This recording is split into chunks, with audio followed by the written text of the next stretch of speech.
JBNN keep you informed. I'm Michelle Jones, and in the news, man fatally shot by police in Central Village identified.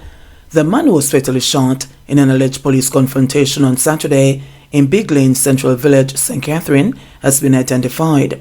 He is 20-year-old laborer Shaquille Smith, otherwise called DJ, of Board Jungling, Central Village. It is reported that about 10:20 p.m., a police team was on patrol in Big Lane when, upon reaching the intersection of Tate Drive and the Central Road in the community, Smith was seen and he reportedly ran.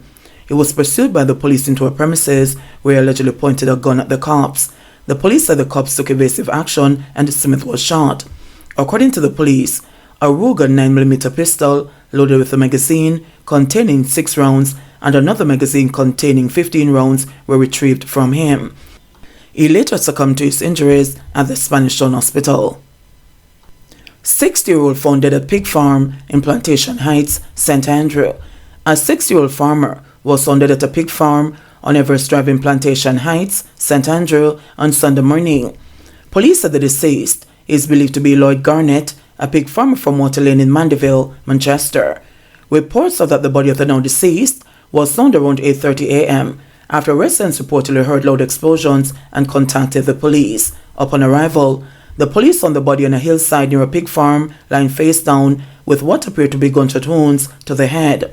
The body, the police said, is of a dark complexion, slim build, about 5 feet 6 inches tall, and sports dreadlocks hairstyle. It was clad in a blue t-shirt, blue and yellow shorts, and black and white slippers. A white Toyota station wagon motor car was found at the scene. Police believe it was owned by Garnett. A cell phone was also found on the scene with a copy of what is believed to be the dead man's driver's license. Increasing calls to Crime Stop in 2022, says BIOJ.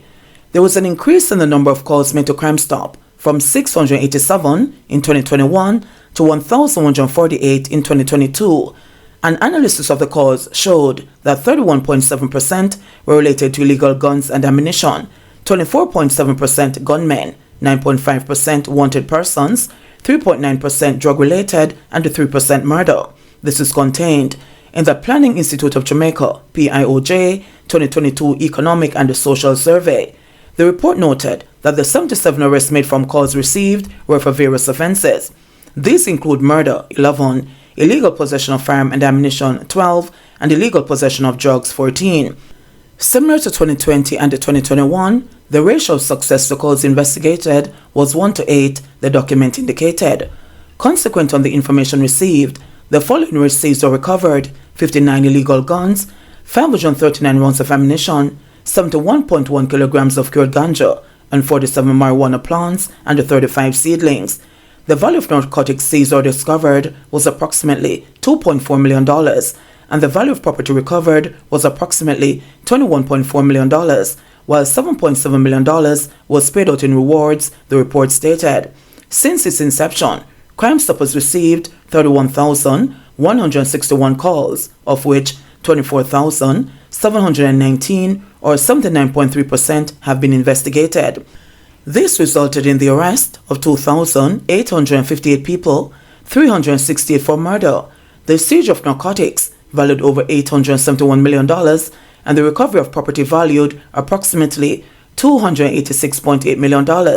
Some $62.8 million has been paid out in rewards, of which $43.5 million was contributed by the Ministry of National Security, with $15.9 million coming from the National Crime Prevention Fund, which operates Crime Stop. Trial begins for businessman Everton Beachisop MacDonald in murder of second wife. The trial of Portland businessman Everton Beachisop MacDonald in the murder of his second wife today got underway in the Home Circuit Court. A 7-member jury, consisting of 6 men and a woman, was selected before presiding judge Chester Stamp. The businessman and his co-accused, Oscar Barnes, are being tried for the July 20, 2020 murder of his wife, Tonya MacDonald. Her partially burnt body was found the throat slashed and slumped beside a race car along the Sherwood Forest Main Road in Portland. The lead prosecutor in her opening said, "We are saying that they killed Tonya without any legal excuse, and we will bring witnesses here to tell you how it went." MacDonald is being represented by attorneys at law Earl Hamilton, Courtney Rowe, Christopher Townsend, and John Jacobs. Barnes, whose bail was this afternoon revoked, is being represented by attorney Ernest Davis. The trial was adjourned for lunch and resumed at 2 p.m. with the first witness taking the stand. Meanwhile, McDonald is also charged with the 2009 murder of his first wife, Marlene. He is to be tried alone for that matter in January 2024. Investigators reopened that case in 2020 following the murder of Tonya. Young blogger killed in Lindsley was USA bound. Tia Tamara Farron was counting down the days to reunite with her father in the United States of America. The 20-year-old Charlie Mount High School Paul student also had plans of joining the U.S. Army. Unfortunately, Farron's dreams were shattered to pieces on Saturday night after a lone gunman entered her dwelling in Banbury, Lindsley, St. Catherine, and shot her multiple times in her kitchen. She died on the spot. According to a police report, about 8:50 p.m., residents reported hearing explosions and contacted the Lindsley police.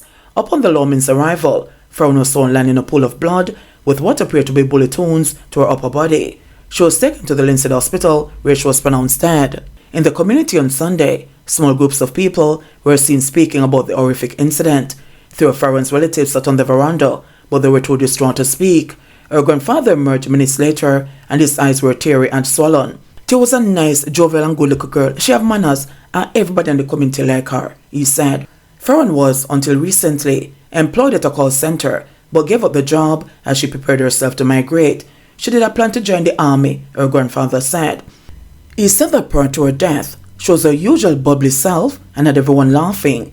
As she played a game of water war with the children in the household, she had laughed, and she even played a game of water war in the yard. One of the times she sung one of the car and she was just happy. We drive up the road and come back, and at the evening, she told me she go bake a cake mix, and the two were in the kitchen. That was the last time I talked to my granddaughter, the grandfather said. The elderly man said Tia was a stay-at-home type and had no idea someone would want to hurt her. As far as me know, Tia no one don't in any problem. She has been here with us. This is where she grew. Her boyfriend is a soldier, so sometimes she'll be in Spanish Town as well. She isn't the type who's going to be on the road. She's a good little girl, the grandfather said.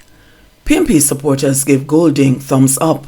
Supporters of the People's National Party PNP have heaped praises on President Mark Golding, describing his speech at Sunday's annual conference as relevant, comprehensive and inspiring. Speaking for more than an hour at the party's 85th annual conference at the National Arena in St. Andrew, Golding spoke on a wide range of issues, including investment, education, economic growth, and student loan reform. He also outlined the party's position on food security, human rights, and constitutional reform. One supporter said that those areas captivated him. I thought it was relevant. It touched on all the salient points. It touched on the growth of the economy, education, and employee rights. All those really resonated with me. It had something for the average man, and it had something for the businessman, he said. Similar sentiments were expressed by Orville Manning, a 71-year-old retired teacher from Trelawney. This speech was very instructive to me. He added that the speech was also very detailed, very comprehensive, and captured all the relevant points. Another gentleman from Trelawney, Charles Wilson, said it was very good and it was inspiring. It showed the things that he has to offer when he becomes the next Prime Minister. Popular young social media personality Teddy Fabulous said, I think the party leader encapsulated everything that the country is going through. He also showed the country the right direction in which he wants to take the country, and I must commend him for a strong message that was delivered. I just want to say thumbs up and to say that we are ready to take back Jamaica, he said. JBN will keep you informed. Please remember to subscribe, like, share, leave us a comment, and click the notification bell to receive our daily news items.